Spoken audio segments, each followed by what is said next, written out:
আসসালামু আলাইকুম।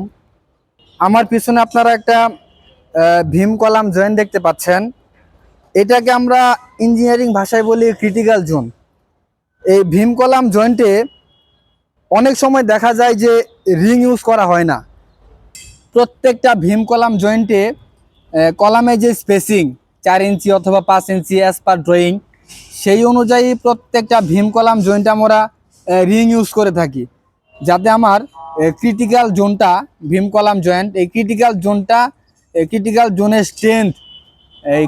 জোনের স্ট্রেংথ যেন পূর্ণ মাত্রায় পায়।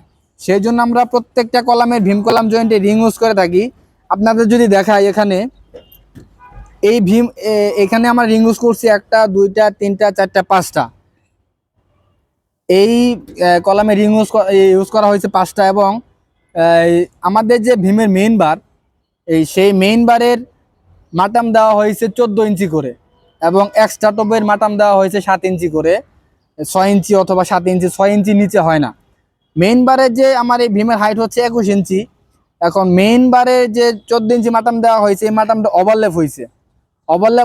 ওভারল্যাপ হওয়ার কারণে এই ক্রিটিক্যাল জোনের স্ট্রেংথ যতটুকু পাওয়ার কথা, আমরা আশা করি যে স্ট্রেংথ পূর্ণ মাত্রায় পাবে ইনশাআল্লাহ।